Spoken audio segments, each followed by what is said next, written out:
Gostaria de iniciar essa mensagem com algumas perguntas para nossa reflexão. O que nos move? O que nos prende? O que nos motiva? Quais são os nossos alvos e objetivos? Em que direção nós estamos seguindo? Pensamos em profissão, carreira, qualidade de vida? E os nossos propósitos? Quais são eles?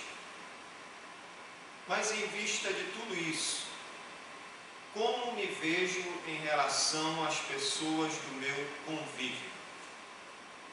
De uma forma mais específica, como eu me vejo em relação aos meus irmãos em Cristo? Às vezes, irmãos, nós nos pegamos pensando apenas em nós mesmos, não é verdade? Nós nos pegamos pensando na nossa vida, pensando na nossa família, nos nossos filhos, nos nossos projetos pessoais, nos nossos objetivos, no nosso trabalho, estudos, nas nossas empresas. Mas quando eu considero todas estas coisas, qual o meu pensamento em relação aos meus irmãos em Cristo? Até mesmo pensando na própria igreja, como ela funciona, como ela tem caminhado, como nós temos alcançado os nossos objetivos, como eu penso em tudo isso, mas tendo em vista os meus irmãos em Cristo. Nós estamos pregando no livro de Filipenses, e depois de alguns domingos, devido a dia de missões, presença de outras datas importantes, nós estamos retornando à pregação neste livro. E esta carta que nós estamos pregando, ela é uma carta que nos ensina a ter uma vida centrada em Cristo. Este é o ensino geral, o ensino principal da carta de Paulo aos Filipenses. Se você até hoje pensou que o ensino dessa carta era a alegria, na verdade a alegria, o resultado, é um dos resultados quando você tem uma vida centrada em Cristo. O objetivo de Paulo, ao resolver alguns problemas que estavam surgindo ali naquela igreja, ele procura desenvolver esse tema, uma vida centrada em Cristo. Porque uma vida centrada em Cristo, ela vai, dentre outras coisas que ele vai tratar aqui nessa carta, ela procura ter sempre em vista o que é melhor para o meu próximo, em detrimento da minha própria vida. E esse texto que nós vamos considerar hoje, irmãos, ele vai nos ensinar uma importante lição dentro desse tema central, que é uma vida centrada em Cristo. Nós acabamos de ler Filipenses 1, 19 a 26, e percebam aqui, a partir do versículo 19, que a alegria do apóstolo Paulo, irmãos, ela não estava apenas no fato de Cristo estar sendo pregado, independentemente de qual fosse a motivação, que a motivação neste caso estava sendo inveja, porfia, egoísmo ou hipocrisia. Alguns estavam pregando a Cristo, objetivando a glória deles próprios e não a glória do Senhor Jesus Cristo. Mas a alegria de Paulo, ela não estava apenas nisso, porque ele diz: que me importa, uma vez que Cristo de qualquer modo está sendo pregado, e vale ressaltar que aqui não está envolvendo questões doutrinárias, certo? Mas é a motivação. Então Paulo diz: que importa, uma vez que Cristo de qualquer modo está sendo pregado, quer por pretexto, quer por verdade, também com isto me regozijo, sim, sempre me regozijarei. Então Paulo, ele estava alegre por conta de Cristo estar sendo pregado, muito embora com uma motivação errada, mas a alegria de Paulo não era só por isso. A alegria que Cristo estava dando ao coração do apóstolo Paulo trazia a ele também uma grande esperança. Olha o que ele vai falar no verso 19. Porque estou certo de que isto mesmo, pela vossa súplica e pela provisão do Espírito de Jesus Cristo, me redundará em libertação. Muito embora Paulo tenha passado tudo o que ele passou, ele entendeu qual era o propósito de Deus para a sua vida. Ele sabia muito bem por que Deus o chamou, por que Deus lhe deu uma missão e por que importava que ele passasse por todos aqueles sofrimentos pelos quais ele passou. Ele entendeu qual era o propósito de Deus para a sua vida, o que fica subentendido aqui através do pronome demonstrativo isto. Porque eu estou bem certo de que isto mesmo, tudo o que Paulo passou, todo o seu sofrimento pelo Evangelho, todas as circunstâncias que ele experimentou, tudo, irmãos, ele entendeu que estava dentro do propósito de Deus. E tudo isso contribuía para a sua libertação. Paulo estava preso quando ele escreve aos Filipenses. Mas neste caso, quando ele fala sobre libertação, a palavra aqui ela não significa sair daquela cadeia. Mas Paulo está observando ou objetivando algo mais importante. Ele estava falando de libertação de uma forma muito mais importante, ou seja, a sua vindicação máxima, quer pela vida ou quer pela morte. E percebam que havia aqui pelo menos dois meios que estavam atuando nesta direção. Se você prestou atenção no versículo 19, Paulo vai dizer, porque eu estou bem certo, que eu estou certo de que isto mesmo, pela vossa súplica e pela provisão do Espírito de Jesus Cristo, me redundará em libertação. Então, Paulo ele tinha esse desejo de ser vindicado em Cristo. E o que estava dando esse desejo em Paulo? O que estava contribuindo para que isso acontecesse na vida de Paulo? As orações dos Filipenses, que clamavam a Deus pela vida de Paulo, e além disso, o suprimento, o auxílio, a ajuda, o socorro do Espírito Santo, do Senhor Jesus Cristo. Mas, irmãos, mais do que ser liberto da prisão, Paulo ele tinha esse desejo. Ele desejava em tudo ser vindicado. O apóstolo Paulo ele desejava ser fiel e glorificar a Cristo até o final da sua vida.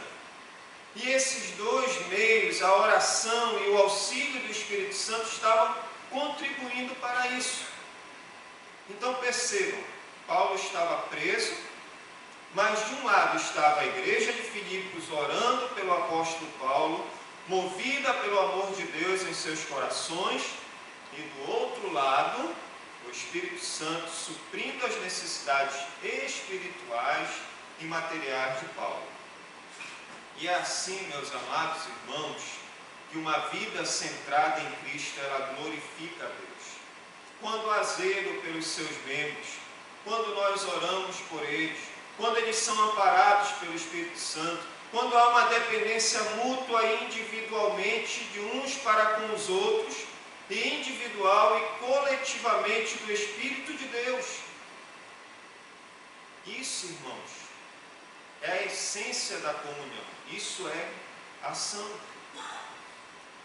Paulo, muito embora preso, ele tinha uma expectativa. O verso 20 diz: segundo a minha ardente expectativa e esperança de que em nada serei envergonhado, antes com toda a ousadia como sempre também agora, será Cristo engrandecido no meu corpo, quer pela vida, quer pela morte. Esta palavra que os irmãos vem aí no versículo 20, traduzida como ardente expectativa, literalmente essa palavra, se ela fosse traduzida ao pé da letra, seria observância de rosto erguido, que dá a ideia de alguém que está em uma janela, mas ela quer ver o que está acontecendo e ela coloca o pescoço para fora e se estica todinho, querendo ver mais adiante, querendo ver o que estava acontecendo. Ou seja, essa ardente expectativa de Paulo vinha acompanhada de esperança. Paulo estava totalmente focado em quê, irmãos?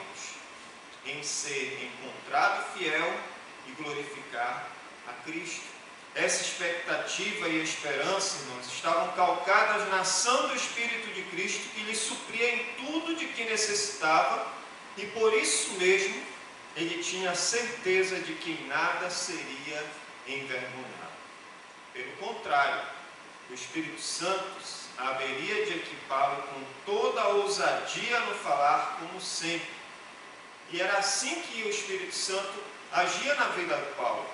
Sempre ele fazia com que Paulo tivesse essa coragem, tivesse palavras nos seus lábios e ele pregasse.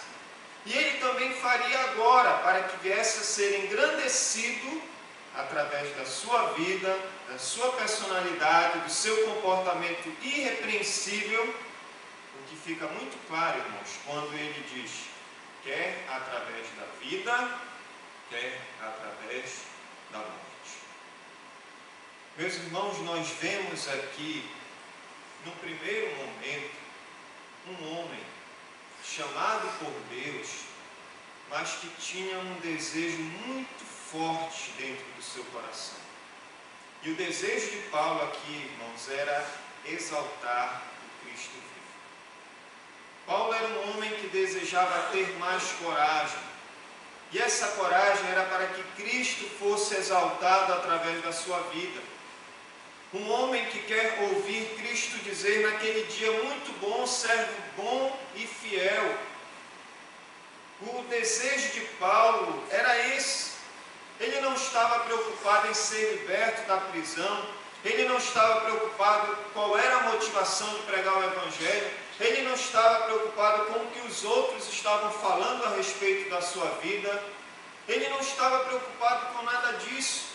O que ele queria era que Cristo fosse exaltado e glorificado através da sua vida. Paulo, irmãos, tinha em mente que se ele fosse posto em liberdade, ele continuaria seu ministério apostólico com firmeza e a determinação de sempre. Mas se condenado, ele haveria de estar com o Senhor, louvando por toda a eternidade. E isso está de acordo com os versos 21 a 24. Acompanhe comigo.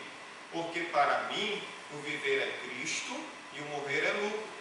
Entretanto, se o viver na carne traz fruto para o meu trabalho, já não sei o que hei de escolher.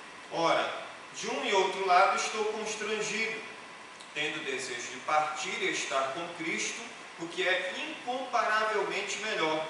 Mas por vossa causa é mais necessário permanecer na carne.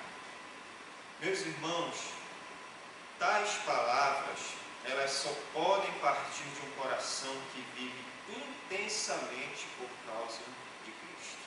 De um coração que está centrado em Cristo. De um coração que está firmado no Senhor Jesus Cristo. O viver para Paulo, meus irmãos, significava uma vida dedicada ao Senhor Jesus em todos os aspectos, na humildade, no cuidado com as falsas doutrinas, no pensar, no agir, na alegria, enfim, na sua vida de um modo geral.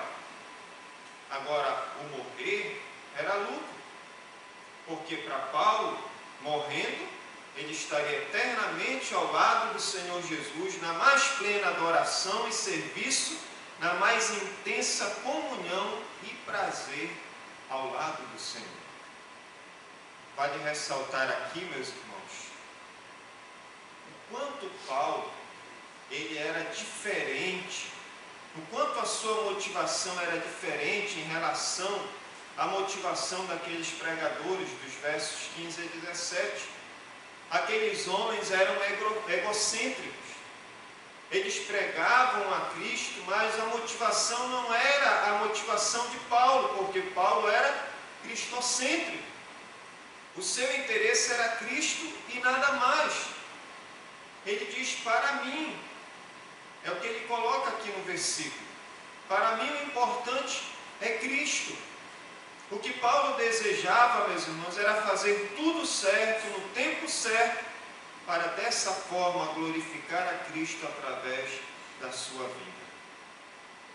Mas eu pergunto para os irmãos: o que se pode fazer com cristãos dessa categoria?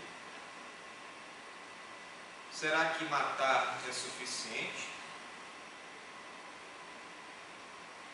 Não se pode fazer escalar.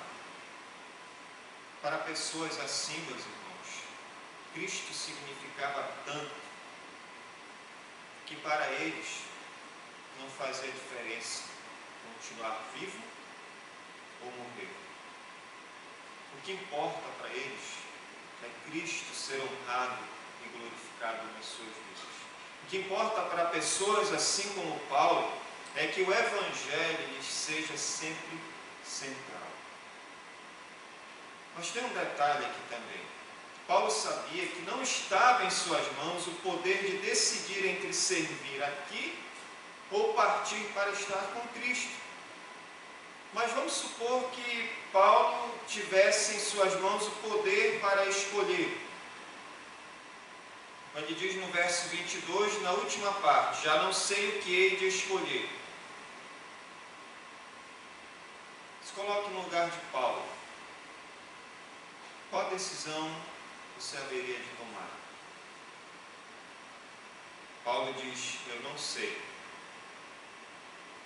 Ele admite não saber. Ele não sabe o que vai lhe acontecer. Deus não lhe revelou. Ele não tinha esse poder nas suas mãos. Mas, irmãos, independente da posição de Paulo em relação a Cristo, ou melhor, de Cristo em relação à vida de Paulo, a posição de Cristo em relação à sua vida, nós notamos aqui que este homem, ele estava vivendo um grande dilema.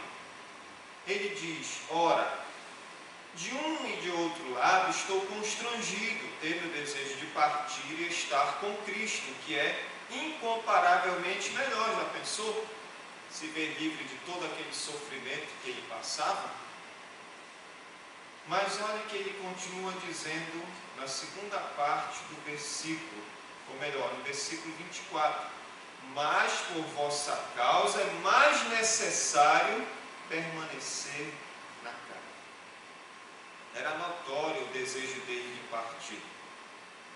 Este verbo partir, ele significa soltar acima. Carrega a ideia de quebrar, de romper. É como se você pega um navio e desamarra do porto e deixa aquele navio seguir livre da sua atracação. No caso aqui, quando Paulo diz isto, irmãos, ele queria ver a sua alma se desprender do seu corpo e subir para Deus e entrar no seu maravilhoso descanso. Mas o que nos surpreende nas palavras de Paulo é quão profundamente, irmãos, e aqui é o ponto deste texto, o quão profundamente ele está conectado ao bem-estar dos filipenses, ao invés do seu próprio bem. A igreja de Filipos, seus irmãos recordam daquelas primeiras mensagens, daquela mensagem introdutória, era uma igreja muito nova. Tudo indica que eles tinham cerca de 9 a 10 anos. Há pouco tempo, eles haviam sido convertidos a Cristo. E mesmo que fosse uma igreja excelente em vários aspectos, a epístola ela nos mostra que eles corriam sérios perigos. Eles tinham algumas fraquezas, eles tinham dificuldades na área de relacionamento, eles precisavam desenvolver a salvação, eles precisavam ter cuidado com os falsos ensinamentos. Eram pessoas que precisavam aprender a trabalhar como igreja em conjunto. Então, diante de tudo isso, para Paulo, a carência da igreja pesava sobre ele. E pesava, irmãos, muito mais do que o desejo que havia na sua alma, no seu coração, que era partir e estar com Cristo. Em vista disso, Paulo foi persuadido de que a sua permanência era extremamente necessária. Os versos 25 e 26 dizem: e convencido disto, estou certo de que ficarei e permanecerei com todos vós para o vosso progresso e gozo na fé, a fim de que aumente quanto a mim o motivo de vos gloriardes em Cristo Jesus pela minha presença de novo convosco. Filipos era uma igreja nova. E o progresso, nós encontramos aqui nessa epístola, é algo bem visível.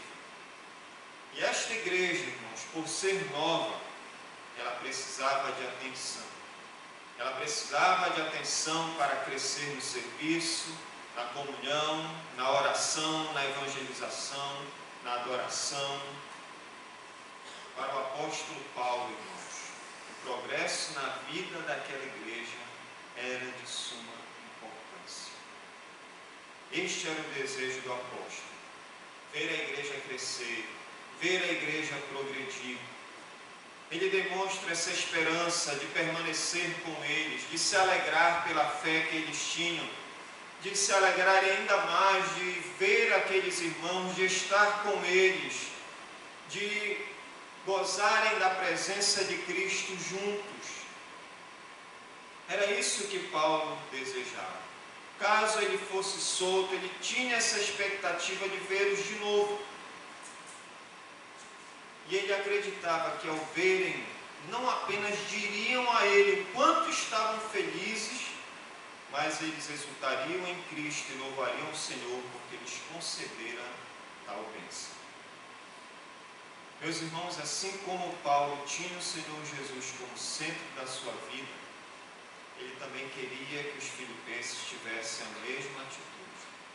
Sendo ele liberto, deveriam os filipenses adorarem a Jesus e verem como centro de suas vidas. Sendo Paulo morto, deveriam os filipenses adorarem a Jesus e verem como centro de suas vidas. Era um homem que não pensava em si, não pensava no seu benefício, não estava preocupado com o que os outros estavam dizendo a seu respeito, não se preocupava com a motivação com que o Evangelho estava sendo pregado, não tinha esse tipo de preocupação. Na verdade, a sua preocupação maior era o bem-estar daquela igreja, daqueles irmãos. Qual é a grande lição que podemos extrair dessas palavras de Paulo, irmãos? Uma vida centrada em Cristo, ela vive em função dos convertidos pelo Evangelho. O que Paulo nos ensina aqui, nesta passagem, é isto. Uma vida que tem Cristo como centro, ela vive em função dos convertidos pelo Evangelho. Isso é muito claro aqui na vida de Paulo. Ele queria viver por aqueles irmãos. Muito embora ele não tivesse nas suas costas responsabilidade nenhuma com aquela igreja, mas ele expressa, meus irmãos, o desejo de viver em função daqueles irmãos. As vidas que estão centradas em Cristo, elas não vivem mais em função de si mesmas. Elas vivem em função dos nossos irmãos em Cristo. Mas como é que isso funciona na prática, meus irmãos? Primeiro, através do cuidado, da confiança no cuidado de Deus. No verso 19 diz: porque eu estou certo de que isto mesmo, pela vossa súplica e pela provisão do Espírito de Jesus Cristo, me redundará em libertação. as orações e o sustento do Espírito Santo por meio dos filipenses fazia com que Paulo se sentisse confiante no cuidado de Deus, um cuidado completo, sempre presente e todo suficiente. Em vista disso, como está a sua confiança no cuidado de Deus? Você ora para que Deus cuide do seu irmão em Cristo? Você apresenta o seu irmão em Cristo a Deus durante as suas orações? Você se importa com a situação dele ou é mais com a sua própria situação e da sua família? Irmãos, uma vida centrada em Cristo, ela vive em função dos convertidos pelo Evangelho. Isso funciona na prática de uma outra forma, compromisso com a glória de Cristo. No versículo 20, Paulo diz: segundo a minha ardente expectativa e esperança de que em nada serei envergonhado, antes com toda a ousadia, como sempre também agora, será Cristo engrandecido no meu corpo, quer pela vida, quer pela morte. Paulo deixa bem claro aqui, meus irmãos, que o seu objetivo e compromisso é um só: glorificar a Cristo, tanto pelo seu modo de viver, tanto pela sua vida, como pela sua morte. O objetivo de Paulo era glorificar a Cristo. E se ele agisse assim, de fato este homem agia assim, ele tinha certeza que não seria envergonhado, que a sua vida teria tanta ousadia para falar como sempre teve, descartando assim a possibilidade de negar Cristo, para que algo que para Paulo era vergonhoso, como se tivesse de morrer por Cristo, mas de uma forma covarde. Meus irmãos, daí também vem a pergunta para nós: como eu tenho firmado esse compromisso de glorificar a Cristo, quer na minha vida, quer na morte? Este é o meu compromisso. Paulo nos ensina que em tudo que nós formos fazer, Cristo tem que ser glorificado na nossa vida. Esse é o compromisso da nossa vida. Nós estamos lembrados de que este é o maior alvo da nossa vida, glorificar a Cristo. Que nós fomos salvos para glorificar a Cristo, em nosso pensar, em nosso falar, em nosso agir, seja o que for. Será que lembramos que este é o propósito maior da nossa vida? Que Cristo seja vindicado através da nossa vida, que as pessoas olhem Cristo em nós. Quando nós lemos aquela passagem que Paulo diz assim: sede meus imitadores como eu sou de Cristo, a gente olha e parece que é coisa do outro mundo, não é? Mas não deve ser. Porque se nós temos essa vida, esse compromisso com a glória de Cristo, isso para nós, irmãos, eu creio que vai acontecer naturalmente. E nós poderemos sim bater no peito e dizer: olha o Vicente, anda como ele, que a gente vê Cristo na vida dele. Olha a irmã Joyce, como ela anda igual Cristo. Imita o procedimento da nossa irmã. Compromisso com a glória de Cristo. Paulo tinha esse compromisso. E para ele não importava, irmãos, o que acontecesse. O único desejo do seu coração é que Cristo fosse glorificado. Uma outra lição que nós aprendemos aqui na prática, irmãos: quando uma vida centrada em Cristo vive em função dos convertidos do Evangelho ou em função uns dos outros, consciência da vontade de Deus. Isso está nos versos 21 a 24. Porquanto para mim o viver é Cristo e o morrer é lucro. Entretanto, se o viver na carne traz fruto para o meu trabalho, já não sei o que hei de escolher. Ora, de um e outro lado estou constrangido, tendo desejo de partir e estar com Cristo, que é incomparavelmente melhor. Mas por vossa causa é mais necessário permanecer na carne. essa aplicação está muito próxima da aplicação anterior. Porque nós vemos que Paulo ele tinha plena consciência, meus irmãos, do que era a vontade de Deus para a sua vida e que essa vontade era a vontade que deveria prevalecer. Notem que nós vemos aqui um homem diante de um dilema. Ele tanto queria estar na glória com Cristo, desfrutando das maravilhas celestes, mas também ele queria estar com os filipenses para ser instrumento de Deus para o crescimento deles. Contudo, o que importava para Paulo, irmãos, era fazer a vontade de Deus.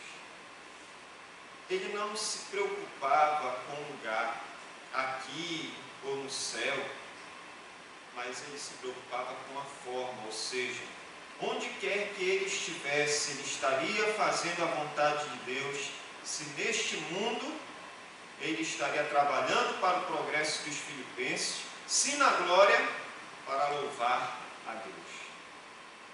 Meus irmãos, muitas vezes no que diz respeito à vontade de Deus, nós perguntamos, onde Deus queria que estivéssemos? Na verdade, a pergunta correta seria essa: o que estamos fazendo para a glória de Deus? Onde estamos? Estou aqui, nesta igreja, sirvo aqui, mas o que eu estou fazendo aqui para a glória de Deus? Para que assim, através do cumprimento da sua vontade na minha vida, Deus ele seja glorificado. Ou você tem executado a vontade de Deus onde Ele lhe colocou? Você já parou para pensar nisso? Que Deus não lhe salvou, não lhe trouxe para essa igreja aqui por acaso, obra do destino. Mas Deus, Ele dirige todas as coisas, Ele controla todas as coisas. E se Ele nos trouxe para cá, se você está aqui hoje, você faz parte dessa igreja, lembre-se, você tem que glorificar a Deus e Deus tem um propósito em você estar aqui para servir. Se esforce para conhecer a vontade de Deus. O que Deus quer para a sua vida aqui na Igreja Luz Brilhante? Isso cabe até para o ano, que já está terminando, e nós fazemos sempre aquela avaliação costumeira da nossa vida ao longo desse ano, o que fizemos, o que deixamos de fazer, o que podemos já projetar para o próximo ano. Pense nisso, meu irmão, minha irmã. O que Deus tem colocado nas tuas mãos para você fazer. A vontade de Deus, lembre-se, é boa, perfeita e agradável. Tem seu parâmetro. Não é pouco agradável, não é pouco boa. Ela é sempre boa, perfeita e agradável. Descubra qual é a vontade de Deus. Viva de acordo com a vontade de Deus. Glorifique a Deus, tendo a sua vontade como centro da sua vida. Era isso que Paulo queria, irmãos. Era isso que Paulo desejava. Da próxima vez que você for citar, porquanto para mim o viver é Cristo e morrer é lucro, saiba, se você for citar isso, você tem que estar dentro de um dilema.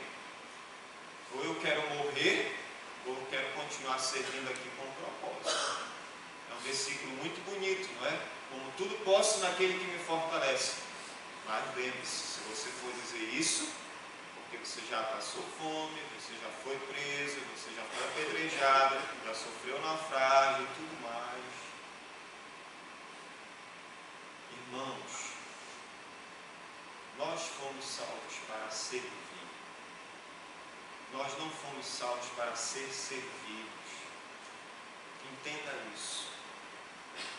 E quando eu entendo isso, que eu fui salvo para servir, é para servir mesmo. É para servir mesmo. Estão entendendo o que eu estou falando? Não é para mim ser servido.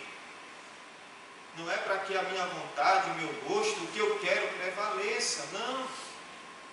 Esse era um dos problemas aqui nessa igreja. Não é à toa que ele completou, que ele disse no capítulo 2, nada façais por partidarismo ou vanglória, mas por humildade, considerando cada um dos outros superiores a si mesmo. não tenha cada um em vista o que é propriamente seu, senão também cada qual que é dos outros. E lá no capítulo 4, rogo a Evódia e rogo a Sinti que pensem concordemente no Senhor. Ele até cita o exemplo de Timóteo, de Epafrodito, de homens completamente desprendidos, de homens que tiveram um caráter provado, de pessoas que verdadeiramente serviram a Deus e serviram para valer, a ponto de até Epafrodito correr o risco de perder a própria vida. Será que alguns de nós teríamos esse mesmo desprendimento deste homem? De corrermos o risco de perder a própria vida por servir a Cristo? Irmãos, eu confesso que nós estamos muito longe disso aqui. Muito longe. Eu estou abrindo meu coração para os irmãos. Nós estamos muito longe de estar perto dessa palavra, de ver isso aqui, de ser como esse homem. Nós precisamos, irmãos, nos arrepender dos nossos pecados, confessar nossos pecados a Cristo, pedir que Ele tenha misericórdia de nós, pedir que Deus, que Cristo reine no nosso coração, na nossa vida, como Supremo Senhor, porque é a Ele que nós servimos. Mas isso só vem se nós formos quebrantados pela palavra do Senhor, sermos esmagados, humilhados, quebrados ao meio e reconhecermos que o nosso cristianismo está muito longe do que nós estamos vendo aqui, através do exemplo desse homem, através do que Cristo fez por nós. Ele vai falar isso no capítulo 2, dos 5 ao 11. Estamos muito longe disso. Vamos clamar misericórdia a Deus, irmãos. Vamos clamar por esse avivamento aqui. Esse avivamento que nós precisamos. Que Deus pegue a nossa vida e nos quebre ao meio. Que Ele nos amasse, que Ele nos frite, que Ele nos molde, para que a gente possa entender, aprender, que é isso que Deus quer de cada um de nós, amados. Serviço fiel ao Senhor, dentro da sua vontade, independente de qual seja o desfecho disso, se é vida, se é morte. O importante é estar no centro da vontade de Deus, servindo ao Senhor, fazendo em obediência fiel, em amor, aquilo que Ele quer para cada um de nós. E ainda temos uma última aplicação. Quando uma vida centrada em Cristo, ela vive em favor dos outros irmãos. Conquista dos outros por meio do exemplo pessoal.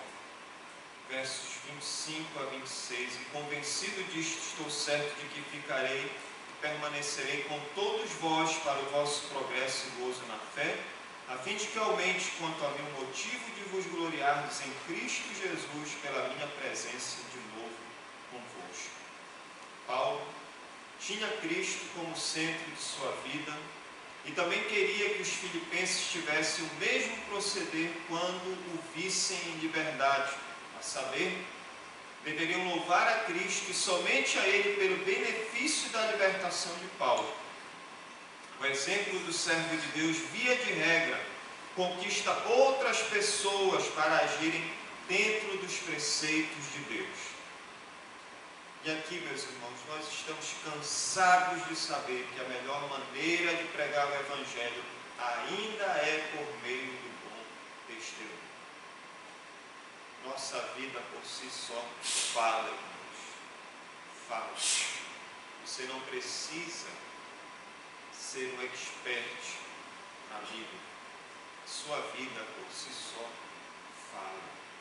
E não tem testemunho mais arrebatador do que a sua vida, do que o seu testemunho, do que a sua maneira de agir, a sua esposa, com seus filhos, na sua igreja, no seu trabalho, na sua faculdade, na sua escola, na sua vizinhança, enfim, onde você estiver. Não existe fragrância melhor do que o bom perfume de Cristo que é exalado através da vida que preza por um bom testemunho. As outras pessoas têm sido inspiradas a adorarem a Deus ao observarem o seu comportamento. Como é que as pessoas têm visto o seu caminhar, o seu andar, sua vida diante do Senhor? Concluindo, meus irmãos, Paulo estava preso, mas o seu desejo imediato não era ser livre da prisão, não era que as pessoas tivessem pena dele, e muito menos estava aborrecido com a motivação com que outros pregavam o Evangelho.